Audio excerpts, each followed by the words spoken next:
한국에 와서 보니까 알겠어요. 이러니까 중국하고 일본은 안 되는 거네요. 여기 한국에 막 도착한 예일대 동아시아학과 학생이 있습니다. 태어나 처음으로 한국을 방문한 뒤 한국과 중국, 일본의 엄청난 차이를 발견했다고 하는데요. 미국 예일대생이 발견한 동아시아 3국의 차이는 무엇일까요? 오늘의 사연 시작합니다. 안녕하세요. 예일대 동아시아학과 2학년 사라 윌슨입니다. 저는 최근 몇 개월 새 엄청난 고민에 빠져 있었습니다. 제 세부 전공 선택 때문인데요. 동아시아학과에 개설된 한국학, 일본학, 중국학 중 무엇을 선택할지 결정을 해야 하거든요. 사실 제가 동아시아 문화에 관심을 가진 건 어머니 덕분이에요. 어머니께서 일본계 미국인이라 어릴 때부터 동아시아 문화에 관심이 많았죠. 집에서 일본 음식도 자주 먹고 할머니께 일본의 전래동화도 들으며 자랐습니다. 그래서 제게는 일본의 문화가 가장 익숙해요. 그런데 고등학생 때부터 K-팝과 한국 드라마에 빠지기 시작했습니다. BTS, 블랙핑크 음악을 들으며 춤도 따라 추고 노래도 부르고 또 친구들과 함께 넷플릭스로 각종 한국 드라마를 보며 한국에 푹 빠지게 됐어요. 그러면서 조금씩 한국어 공부도 해봤는데 이게 절 결정적으로 한국에 반하게 만든 계기가 됐습니다. 정말 신기하고 재미있는 언어더라고요. 예일대는 학부와 대학원생 모두 의무적으로 언어 강좌를 3학기 이상 들어야 하는데요. 한국어 강좌가 너무 인기가 많아서 경쟁이 치열했습니다. 들어보니까 6년 새 수강생 수가 2배나 늘었대요. 스페인어, 프랑스어, 중국어, 영어, 수화에 이어 5번째로 인기 있는 언어 강좌이니 말 다 했죠 뭐. 저도 필사적으로 노력해서 겨우 수강 신청에 성공했는데 정말 후회가 없었어요. 한국어를 배우면 배울수록 그 과학적인 구조와 아름다운 소리, 그리고 독특한 모양새에 빠지게 되더라고요. 게다가 한글이 발명된 글자라니 정말 특별한 걸 배운다는 차별성도 좀 느껴졌어요. 다른 나라 글자들은 그림에서 시작해서 점차 진화했다는데 한글은 15세기에 만들어진 것이고 게다가 만든 사람이 세종대왕이라는 점도 감탄할 수밖에 없었어요. 왕이 백성들을 위해 직접 만들고 내가 백성들을 위해 만들었다는 걸 글자를 배우기 위한 책에 써놓았다니. 이게 얼마나 멋지게 느껴졌는지 모릅니다. 그리고 배우면 배울수록 영어보다 더 매력이 있는 게 한글은 소리를 정확하게 표현할 수 있더라고요. 영어는 철자와 발음이 다른 경우가 많잖아요. 그런데 한글은 보이는 대로 읽으면 돼요. 외국어를 한글로 표기하기도 쉽고요. 그래서 K-팝 가사를 배우기도 훨씬 쉬워요. 뜻을 다 몰라도 일단 읽을 수 있으니 사전 찾기도 좋고요. 그래서 저희끼리는 친구들 이름을 한글로 쓰기가 유행입니다. 덕분에 아직 유창하진 않지만 기본적인 대화는 할 수 있을 정도는 되었습니다. 그리고 저는 자연스레 제 세부 전공을 한국학으로 선택해서 한국을 좀 깊게 파고들고 대학원도 한국과 관련된 연구를 하고 싶었어요. 단순히 한국에 대한 관심만으로 결정한 일은 아니에요. 예일대에서 지역학 전공으로 개설되지 않은 나라의 언어 수강생이 급증한 것은 굉장히 이례적인 일이고 이런 일들이 계기가 되어 한국학 전공이 작년에 개설된 거거든요. 그리고 미국의 하버드, 컬럼비아, 스탠퍼드 대학 같은 명문대에서 한국학과가 이미 개설이 되었고 인기가 좋아 다른 대학들에서도 한국학 전공이 늘어날 것이 기정사실화되었고요. 앞으로 전망이 정말 좋다고 느껴졌죠. 이런 점들 때문에 저는 한국학을 전공하고 싶었는데 문제가 생겼습니다. 부모님, 특히 어머니가 반대하시는 거예요. 사라, 한국학은 너무 위험해. 일시적인 유행일 뿐이야. 차라리 일본학을 해라. 이렇게 말씀하시더라고요. 어머니 말씀도 이해가 갑니다. 예일대가 1701년에 설립됐는데 무려 323년 만에 한국학 전공이 생긴 것이고 역사가 짧으니까요. 일본학이나 중국학은 오랜 역사가 있고 안정적이니 어머니의 말씀도 일리가 있다고 생각이 됐습니다. 그래서 요새 이것 때문에 매번 식사 시간마다 언쟁이 좀 오고 갔는데요. 이것저것 다 귀찮아 인구가 많은 중국학을 전공할까도 고민을 하기도 했습니다. 그러던 중에 교수님께서 좋은 제안을 해주셨습니다. 개인적으로는 한국학을 추천하고 싶지만 부모님 의견도 존중을 해야 하고 너의 의사도 중요하니 직접 중국, 일본, 한국을 방문해보고 판단하라고요. 제가 일본에 몇 번 갔던 것 외엔 중국과 한국을 가본 적이 없으니 직접 가서 보면 마음이 움직이는 나라가 있을 거라고 해주셨죠. 부모님께 말씀드렸더니 처음엔 반대하셨지만 결국 동의해 주셨어요. 내가 그렇게 하고 싶다면 한번 다녀와봐. 하지만 객관적으로 판단해야 해. 그래서 저는 중국, 일본, 한국 순으로 차례로 방문하기로 했어요. 각 나라를 2주씩 체험해보고 학교 친구들의 도움으로 그 나라 대학교 친구들도 소개받아 만나서 이야기도 나눠보기로 했죠. 중국에서는 친구의 추천으로 심천이라는 도시를 방문했어요. 수도를 안 간 이유는 화웨이, 텐센트 같은 중국 글로벌 IT 대기업 본사들이 위치해 있고 세계 물류량 4위의 대도시 경제 특구인 만큼 중국의 발전 가능성을 보기엔 더 좋을 것 같아서였습니다. 친구 말로는 현대적이고 첨단 기술이 발달해서 중국의 고속 성장을 확인할 수 있는 도시이고 여행하기도 편할 거라고 했죠. 중국이지만 중국스럽지 않은 도시라고도 하던데 정말로 전 도착하자마자 깜짝 놀랐어요. 고층 빌딩들이 하늘을 찌르듯 쏟아있고 거리 곳곳에 첨단 기술이 넘쳐났거든요. 제가 일반적으로 알고 있던 중국의 느낌은 아니었고 마치 미래 도시에 온 것 같았죠. 그런데 이 느낌은 오래가지 못했습니다. 편의점에 들어갔다가 도시의 첫인상과는 전혀 다른 의미로 놀랐거든요. 줄서기 문화가 거의 없더라고요. 계산대 앞에서 사람들이 서로 밀치고 앞서려고 하는 거예요. 제가 얌전히 서 있다간 영영 물건을 살 수 없을 것 같았어요. 어쩔 수 없이 저도 그 무리에 끼어 밀치고 당기는 아수라장을 경험했죠. 지하철이나 버스를 탈 때도 마찬가지였어요. 문이 열리자마자 사람들이 우르르 몰려들어 타는 모습을 보고 당황했죠. 몸싸움을 하면서 타고 내려야 하니 기운이 쭉 빠졌습니다. 이런 모습들을 보면서 문화의 차이를 실감했어요. 겉보기가 좋다고 모든 면에서 앞서 있는 건 아니구나 하는 생각도 들었고요. 그래도 중국의 모든 면이 부정적인 건 아니었어요. 심천의 깨끗한 거리와 발달된 대중교통 시스템은 정말 인상적이었습니다. 특히 지하철은 정말 현대적이고 효율적으로 보였으니까요. 이용하는 사람들이 문제였지만요. 초반에 여행을 하며 느낀 이 알쏭달쏭함은 제 또래 대학생들을 만나면서 거대한 충격으로 바뀌었습니다. 예일대 친구의 소개로 가이드를 해줄 중국 대학생 친구를 만났는데요. 저는 평소 중국에 대해 궁금했던 점들을 물어보고 혹시 제가 잘못 알고 편견을 가지고 있었다면 고치고 싶다는 생각으로 각종 질문을 쏟아내기 시작했습니다. 혹시 중국에서는 종교의 자유가 없어? 중국의 기독교는 중국화를 시키려고 한다며? 그리고 정부 허가를 받아야 기독교 활동을 할 수 있다던데 왜 그런 거야? 공식적으로는 종교의 자유를 허용한다고 했는데 종교 지도자들을 체포하는 일도 있던데? 범법을 저지르지 않았는데도 말이야. 그럼 종교의 자유가 없는 거 아니야? 그러자 다른 학생이 대답했어요. 아냐, 우린 종교의 자유가 있어. 그리고 중국 정부는 좋은 정부야. 저는 이 로봇 같은 대답에 더 궁금해져서 물었어요. 하지만 내가 찾아보니 중국에서 종교 때문에 탄압받는 사람들이 많다던데 기독교 말고도 말이야. 그럼 좋은 정부라고 할 수 없지 않을까? 시진핑 주석을 비판하는 분위기는 영 불편한 거야? 그 학생은 고개를 저으며 말했습니다. 그건 중국을 잘 모르는 서방 언론의 과장일 뿐이야. 그런 일은 없어. 저는 조심스럽게 다시 물었어요. 이상하네. 공신력 있는 CNN이나 BBC에서 중국의 종교 탄압에 대해 여러 차례 보도했는데 그게 거짓일 리는 없잖아? 그리고 약 100만 명의 사람들이 종교 때문에 수용소에 갇혀 있다고 하던데. 그러자 그 학생은 약간 불편한 표정을 지으며 말했어요. 그게 무슨 소리야? 그런 일은 일어나지 않는다니까. 난 그런 걸 본 적이 없어. 중국은 평화로운 나라라고. 저는 더 설명하려 했어요. 알겠어. 내가 와보니 평화로워 보여.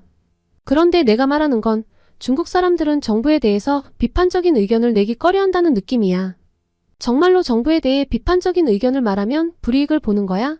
그럼 중국의 표현의 자유는 없는 거네? 그러자 다른 학생이 끼어들었어요. 우리는 정부를 신뢰해. 정부가 하는 일에는 다 이유가 있지. 통제를 한다면 우리나라의 안전과 발전을 위해서지. 가이드를 맡아주기로 했던 친구가 조용히 제 팔을 잡아 끌고 귀에 속삭였습니다. 사라, 조심해. 여기서 이런 얘기하면 우리 모두 위험해질 수 있어. 저는 그 말에 깜짝 놀랐어요. 정말? 그냥 대화하는 것뿐인데 위험하다고? 리나는 고개를 끄덕이며 말했어요. 응, 중국에서는 이런 주제로 말하는 것 자체가 위험할 수 있어. 특히 외국인이 있을 때는 더. 이 경험은 제게 큰 충격이었어요. 단순히 정부에 대해 비판적인 의견을 말하는 것만으로도 위험해질 수 있다는 사실이 믿기지 않았거든요.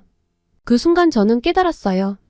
제가 생각했던 것보다 중국의 현실은 더 복잡하고 어렵구나. 인구가 많고 경제가 빠르게 성장하고 있지만 이런 식으로 자유가 제한된 사회에서는 진정한 발전이 어렵지 않을까 하는 생각이 들었죠. 그리고 저는 중국학을 전공으로 선택할 생각이 싹 사라졌습니다. 학문의 자유와 비판적 사고가 중요한 제게는 맞지 않는 환경이고 이런 나라라면 분명 성장의 한계도 명확하다고 느꼈거든요. 다음 여행지는 일본 도쿄였습니다. 가족들과 몇 번 방문했을 때와 달리 혼자 도착하니 느낌이 좀 새로웠어요. 직전이 중국이라 그런지 확실히 느낌이 달랐습니다. 지하철을 타는데 사람들은 질서정연하게 움직이더라고요. 지하철에서는 아무도 큰 소리로 떠들지 않았고 줄 서는 문화가 철저히 지켜졌어요. 중국에서의 경험과 비교하니 너무나 다른 모습이었죠. 또 모든 것이 정확하고 깔끔하게 돌아가는 모습이 역시 인상적이었습니다. 지하철은 항상 정시에 도착하고 거리는 깨끗하게 유지되고 있었어요. 사람들은 조용히 줄을 서서 기다리고 공공장소에서 큰 소리로 떠들지 않았죠. 그런데 동시에 그 엄격한 규율 속에서 뭔가 생동감이 부족하다는 느낌도 들었어요. 특히 이번에는 제 또래 젊은이들의 모습을 유심히 지켜봤는데요. 보면서 많은 생각이 들었어요. 다들 예의 바르고 성실해 보였지만 동시에 뭔가에 억눌린 듯한 인상도 받았거든요. 이 느낌을 저는 일본 학생들과 직접 만나 풀어보고 싶었습니다. 예일대의 일본인 친구를 통해 도쿄대 학생들과 만났죠. 도쿄대 캠퍼스는 정말 아름다웠어요. 현대적인 건물들 사이로 고풍스러운 건축물들이 어우러져 있었죠. 학생들과 만나 이야기를 나누면서 일본 사회에 대해 더 깊이 이해하게 됐어요. 한 학생이 말하길 일본 경제가 예전 같지 않아. 좋은 직장을 구하기가 너무 어려워. 다른 학생은 이렇게 덧붙였죠. 우리는 항상 주변 눈치를 봐야 해. 튀어나오면 안 되거든. 이 말을 듣고 놀랐어요. 일본이 세계 3위 경제 대국이라고 알고 있었는데 젊은이들의 현실은 달랐거든요. 한 학생이 설명해 주었어요. 1990년대 초반만 해도 일본 기업들이 세계 탑 50개 기업 중 36개를 차지했대. 하지만 지금은 한 곳도 없지. 더 충격적인 건 젊은 세대의 저축률이었어요. 20대의 40% 이상, 30대의 30% 이상이 저축률이 0%래. 한 달 벌어 한 달 쓰는 거지. 이 말을 들으니 일본의 잃어버린 30년이란 말이 실감났어요. 연구 분야에서도 문제가 있다고 해요. 1990년대 초만 해도 일본의 연구 논문 수준이 세계 3위였는데 지금은 10위권 밖으로 밀려났어. 박사 학위자 수도 선진국 중 가장 적고. 이런 이야기를 들으면서 일본 사회의 엄격한 규율과 동조, 압력이 젊은이들에게 어떤 영향을 미치고 있는지 생각하게 됐어요. 또 질서와 효율은 좋지만 그것이 개인의 자유와 창의성을 억누르는 건 아닐까 하는 의문이 들었죠. 그러다 보니 빠른 변화를 쫓아가지 못하고 정체된 느낌이 들 수밖에 없지 않나 싶었거든요.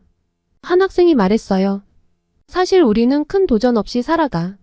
매달 월급 받는 직장에 들어가서 은퇴할 때까지 일하는 게 대부분의 목표지.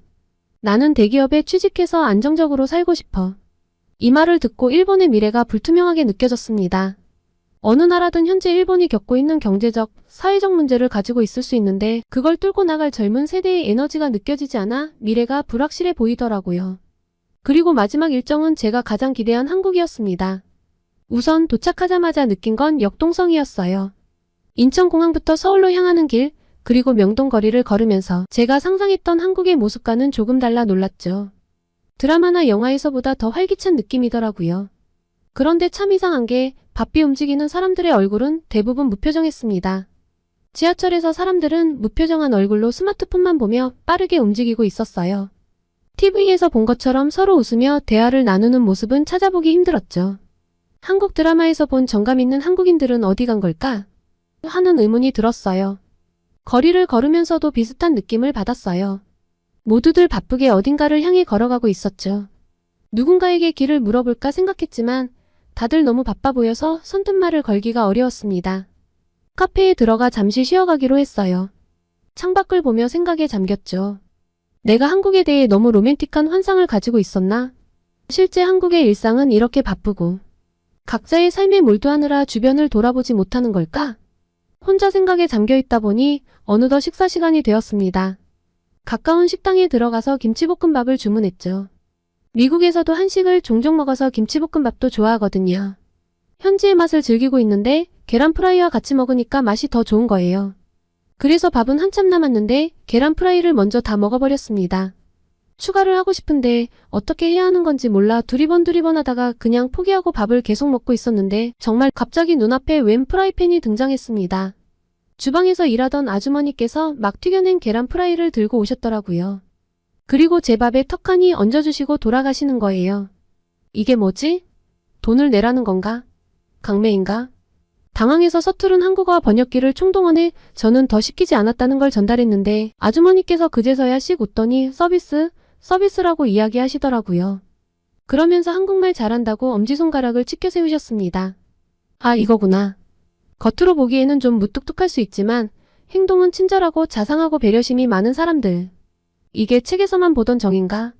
처음 본 외국인에게 이렇게 따뜻하게 대해주시다니 가슴이 따뜻해져 왔고 제 서툰 한국어에 진심으로 기뻐해 주시는 모습에서 진정한 환대를 느꼈죠. 이날 저녁 한국 가이드를 해주기로 한 지민이를 만났을 때 이 이야기를 하니 그게 바로 한국의 정이야. 라고 하더라고요. 그 순간 제 마음에 뭔가가 쿵하고 와닿았어요. 처음 한국에 도착했을 때 느꼈던 차가운 인상이 얼마나 겉모습일 뿐이었는지 깨달았죠. 한국 사람들은 겉으로 드러나는 걸 잘 안 꾸밀지라도 속으로는 굉장히 따뜻한 사람들인 거예요. 이 경험을 통해 한국인들의 진짜 모습을 조금이나마 알게 된 것 같았습니다. 이제야 제가 왜 한국 문화에 이렇게 끌렸는지 조금은 알 것 같아요. 겉으로 보이는 모습 너머에 있는 이 따뜻함과 인간미, 바로 이것이 제가 찾던 한국의 모습이었던 거예요. 이런 경험을 하니 한국이 더 좋아졌어요. 그런데 한국의 매력은 이뿐만이 아니었습니다. 한국의 밤 문화는 정말 놀라웠어요. 밤 10시가 넘었는데도 거리는 여전히 생기 넘쳤죠. 술집과 카페는 물론이고 길거리 포장마차까지 사람들로 북적거렸어요. 일본에서는 이 시간이면 거의 모든 가게가 문을 닫는데 말이에요. 게다가 정말 잠들지 않는 도시 그 자체더라고요. 지민이의 자취방에 가서 한참 이야기를 나누는데 치킨 이야기가 나왔거든요. 내일 먹어야겠어 라고 하니 지민이가 뭘 내일까지 기다려. 지금 치킨 먹을래? 라고 묻더군요. 저는 이 시간에 어디서 치킨을 사? 라고 물었는데 그러자 지민이가 웃으면서 배달시키면 돼. 라고 말하더라고요. 한국 드라마에서 보긴 했는데 이 시간에 배달이 된다고? 정말 신기했어요. 지민이가 스마트폰으로 몇 번 터치하더니 30분도 안 돼서 따끈따끈한 치킨이 우리 앞에 나타났어요. 그것도 밤 11시가 다 되어가는 시간에요. 저는 놀라서 와 이렇게 늦은 시간에도 배달이 돼? 라고 물었죠. 지민이가 씩 웃으며 응, 한국에선 거의 모든 걸 배달시킬 수 있어. 치킨은 기본이고 족발, 보쌈, 심지어 편의점 물건까지도 배달해. 라고 설명해줬어요. 더 놀라운 건 배달 속도였어요. 어떻게 이렇게 빨리 와? 라고 물었더니 지민이가 우리나라 배달은 세계에서 제일 빠르대. 그래서 빨리빨리 문화라고도 불러. 라고 알려줬습니다. 따뜻한 정이 있는데 굉장한 생동감이 있는 나라. 뭔가 안 어울리는 듯하지만 어울리는 느낌이라 한국에 대한 호기심이 더 커졌습니다. 그리고 지민이와 함께 대학 캠퍼스를 구경했는데요. 도서관에서 공부하는 학생들의 모습이 인상적이었죠. 한국 학생들은 정말 열심히 공부하는구나. 라고 말했더니 지민이가 웃으면서 대답했어요. 그래, 경쟁이 심해서 어쩔 수 없어. 근데 놀 땐 또 엄청 놀아. 우리 친구들이랑 저녁에 노래방 갈 건데 같이 갈래? 저녁이 되자 지민이의 친구들과 만났어요. 다들 반갑게 인사해 주었고 영어로 저를 환영해 주었죠. 도서관에서 진지하게 공부하던 모습과는 달리 지금은 활기찬 에너지로 가득 차 있었어요. 함께 코인 노래방으로 향했는데 가는 길에 친구들이 서로 농담을 주고받으며 웃고 떠드는 모습이 정말 인상적이었어요. 아까 도서관에서 본 모습과는 180도 다른 모습이었거든요. 노래방에 들어가자 모두가 신나게 노래를 부르고 춤을 추기 시작했어요. 한국어가 서투른 저를 위해 영어 노래도 골라주고 K-팝 춤도 가르쳐 주었죠. 처음엔 어색했지만 곧 저도 모르게 그 열정적인 분위기에 휩싸여 함께 즐기고 있었어요. 2시간이 순식간에 지나갔어요. 나오면서 지민이의 친구 중 한 명이 말하더라고요. 우리는 공부할 땐 열심히 하고 놀 땐 확실히 놀아. 이게 우리의 활력소야. 그 말을 듣고 보니 정말 그런 것 같았어요. 도서관에서 보였던 진지함과 노래방에서의 열정이 조화롭게 느껴졌죠. 한국 학생들의 이런 모습이 정말 멋져 보였어요. 공부와 놀이의 밸런스를 잘 잡으면서도 각각의 온 열정을 다 쏟는 모습이 인상적이었죠. 이런 모습을 보며 아, 이게 한국이 가진 역동성의 비결이구나라는 생각이 들었어요. 열심히 일하고 열심히 즐기는 이 문화가 한국을 계속 앞으로 나아가게 하는 원동력이 아닐까 하는 생각이 들었습니다. 그리고 마지막으로 참가한 고려대학교 학술교류 행사는 제 한국 여행의 진정한 하이라이트였어요. 지민이의 초대로 참석한 이 행사에서 한글에 대한 특별 강연을 들었는데 정말 눈이 휘둥그레지는 경험이었죠. 교수님은 한글의 창제 과정부터 설명해 주셨어요. 한글은 세종대왕이 1443년에 만든 글자예요. 다른 나라 글자들과 달리 한글은 발명된 글자랍니다. 대부분의 글자가 그림에서 시작해 진화한 것과 달리 한글은 처음부터 과학적으로 설계되었죠. 맞아요. 그래서 제가 한글에 푹 빠져버렸죠. 세계에 7,000개가 넘는 언어 중에서 한글만이 유일하게 발명된 문자라는 사실은 한국인들이 정말 자부심을 가질만 하다고 생각해요. 이어서 교수님은 영어 알파벳 A를 예로 들어 설명하셨는데요. A를 뒤집으면 소의 뿔 모양이 보이죠? 고대 이집트와 페니키아에서 알리프는 실제로 소를 의미했어요.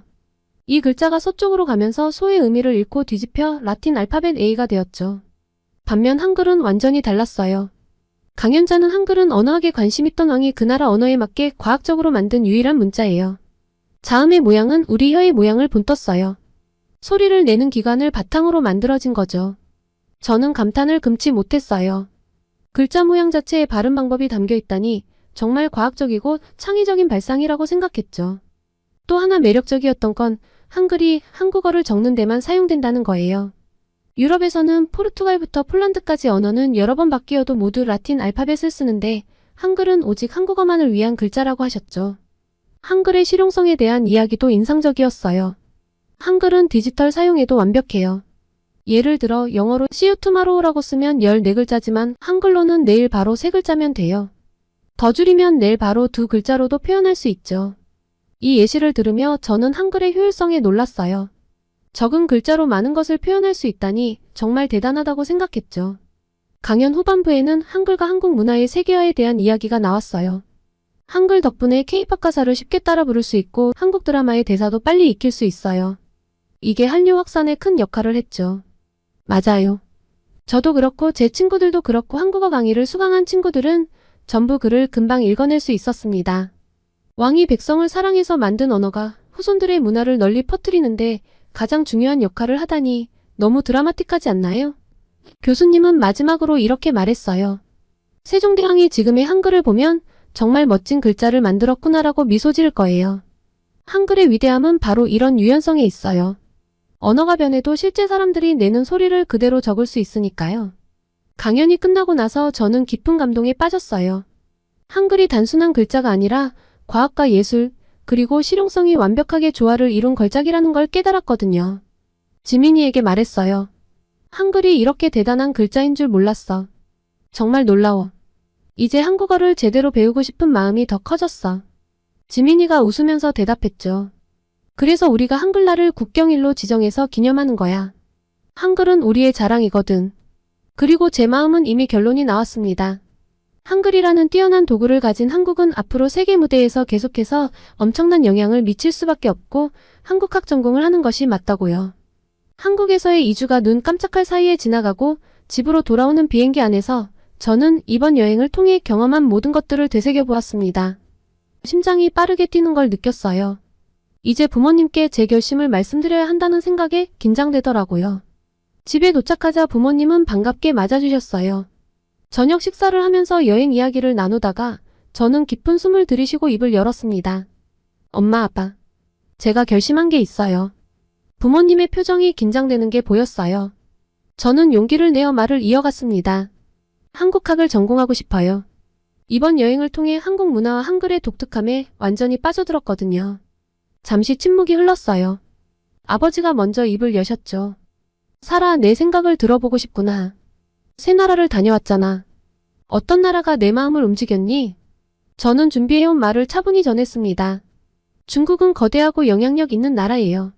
하지만 그곳에서 본 젊은이들의 모습이 왠지 답답해 보였어요.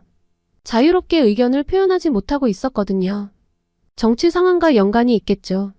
이런 나라는 더 크게 발전하기 어렵다고 느껴졌어요. 일본은 정말 조용하고 질서정연했지만 젊은이들의 미래에 대한 불안감이 느껴졌어요. 제가 만나본 대학교 친구들도 안정만 찾지 도전의식은 느껴지지 않았고요. 숨을 고르고 계속 말했습니다. 반면에 한국은 정말 놀라웠어요. 처음엔 차가워 보였지만 금세 사람들의 따뜻함을 느낄 수 있었죠. 마음이 따뜻한 사람들이에요. 그리고 에너지가 있죠. 밤낮 없이 활기찬 거리, 빠르게 발전하는 기술, 그리고 무엇보다 한글은 정말 특별해요. 과학적이면서도 예술적이고 실용적이면서도 아름다워요. 부모님의 표정이 조금씩 누그러지는 게 보였어요. 저는 계속해서 설명했습니다. 한국은 지금 세계적으로 주목받고 있어요. 노래, 드라마, 그리고 한국 기업들의 성장 이면에 있는 한국의 저력을 봤을 때 이건 단순한 유행이 아니에요. 한국학을 공부하면 이런 글로벌 트렌드를 이해하고 활용할 수 있을 거예요. 그리고 제가 조사한 내용도 덧붙였습니다. 그리고 미국 주요 명문대 중에서 하버드, 컬럼비아, 스탠퍼드 대학에 이미 한국학과가 있고 예일대 관계자도 다른 미국 명문대에서도 한국학 개설이 늘어날 거라고 말했어요. 이건 미국 내에서 한국의 입지가 점점 커지고 있다는 뜻이에요. 부모님은 서로 눈빛을 주고받으셨어요. 그리고 아버지가 말씀하셨죠. 내가 그렇게 깊이 생각하고 결정했다면 우리도 내 선택을 존중하마. 내 열정이 식지 않길 바란다. 어머니도 따뜻하게 미소 지으셨어요. 내가 행복하다면 그게 가장 중요하단다. 우리가 할 수 있는 모든 지원을 아끼지 않을게. 부모님의 이해와 지지에 감사함을 느꼈어요. 이제 제 꿈을 향한 새로운 여정이 시작된다는 설렘으로 가슴이 뛰었습니다. 한국학을 통해 세계를 새로운 시각으로 바라볼 수 있게 될 거란 기대감에 부풀었죠. 그날 밤 저는 제 결정에 대해 인터넷 커뮤니티에 글을 올렸어요. 제 경험과 한국학을 선택한 이유를 자세히 설명했죠. 그리고 다음날 아침 놀라운 반응을 보게 됐어요. 수많은 댓글이 달렸는데 대부분이 저를 지지하고 응원하는 내용이었어요. 나도 비슷한 경험이 있어요. 한국학 정말 좋은 선택이에요. 한글의 과학성에 매료되어 한국어를 배우고 있어요. 정말 매력적인 언어예요. K-팝 팬으로 시작해서 이제는 한국 문화 전반에 관심이 생겼어요. 한국학 전공 추천합니다. 이런 댓글들을 읽으면서 제가 혼자가 아니라는 걸 느꼈어요. 전 세계적으로 한국 문화에 대한 관심이 높아지고 있다는 것도 실감했고요. 특히 한 댓글이 제 마음에 와닿았어요. 한국학은 단순히 언어를 배우는 게 아니에요. 역사, 문화, 경제, 정치 등 다양한 분야를 아우르는 종합적인 학문이죠. 이를 통해 동아시아를 이해하는 새로운 시각을 가질 수 있을 거예요. 이 말에 저는 더욱 확신을 가졌어요. 제가 선택한 길이 단순한 관심사를 넘어 세계를 이해하는 새로운 방식이 될 수 있다는 거죠. 다음날 저는 한국어 학습 앱을 다운로드받고 한국 역사책을 주문했어요. 그리고 한국 영화와 드라마 리스트도 만들었죠. 이제 제 방에는 태극기와 한글 포스터가 걸렸어요.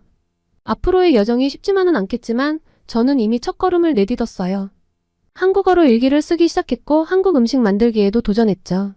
매일 조금씩 성장하는 제 모습을 보며 이 선택이 옳았다는 확신이 들었어요. 이제 제 꿈은 명확해졌어요. 한국과 미국을 잇는 가교가 되어 두 문화 간의 이해를 높이는 데 기여하고 싶어요. 언젠가는 한국에서 유학을 가서 더 깊이 있는 경험을 쌓고 싶네요. 이제 저는 설렘과 긴장감을 안고 새로운 챕터를 시작합니다. 한국학이라는 새로운 세계 속으로 첫 발을 내딛는 저를 많이 응원해 주시고 이어지는 놀라운 한국 이야기도 많은 관심 가져주세요. 이렇게 명문대에서도 앞다투어 한국학 강의가 개설되고 전 세계 각지에서 한국을 더 알기 위한 노력들을 하는 세계의 인재들이 늘어난 요즘 또 하나의 감동적인 이야기가 있습니다. 바로 한국인들의 행보가 필리핀 전역을 울린 소식인데요. 바다 건너 필리핀 할아버지의 마지막 소원을 한국인들이 이뤄줬다고 합니다. 청춘을 바쳐 전쟁에 참전하였지만 평생을 생활고를 겪으며 살아왔던 필리핀 참전용사는 그 가난이 대대손손 물림되어 손자들까지 학교에 못 보내는 안타까운 상황을 겪고 있었습니다. 내 손자가 학교 가는 걸 보는 게 마지막 소원입니다. 고령의 나이가 된 참전용사들의 마지막 부탁은 그저 자신이 아닌 손자들이 꿈을 펼치기 바라는 것이었습니다. 하지만 그는 안타깝게도 세상을 떠나고 말았는데요. 그런데 몇 년 후 한 한국 기업이 나타나 마지막 소원을 들어주겠다고 나서 감동을 주고 있습니다. 해당 기업은 작년 전쟁 중 다리를 잃은 참전 용사에게 한국의 기술이 집약된 전동 휠체어를 비롯해 의족을 착용해 주어 수십 년 만에 두 다리로 선 기적적인 순간을 선사하며 각종 해외 언론을 통해 한국은 수십 년이 흘러도 한국전 참전 용사에 대한 예우를 보여준다며 극찬을 받았습니다. 그리고 현재 참전 용사의 마지막 소원을 들어주기 위해 참전 용사 후손들을 학교에 보내기 위한 지원을 시작한 것인데요. 실제 필리핀 아이들은 이 한국 기업을 통해 학교를 다닐 수 있는 금액을 지원받을 것이며 자신의 할아버지가 얼마나 용감하고 위대했는지를 몸소 느낄 것입니다. 그리고 힘들었던 환경 속 새로운 미래를 꿈꿀 수 있게 된 것이죠. 이 후원을 진행한 기업은 인프레시라는 곳입니다. 이들은 한국을 지켜 미래라는 꿈을 만들어준 참전 용사들에게 안질환 수술, 전동 휠체어, 식사비, 생활비 등 그들이 살아갈 미래를 위한 지원을 아낌없이 이어오고 있습니다. 현재는 한국으로 모셔오겠습니다.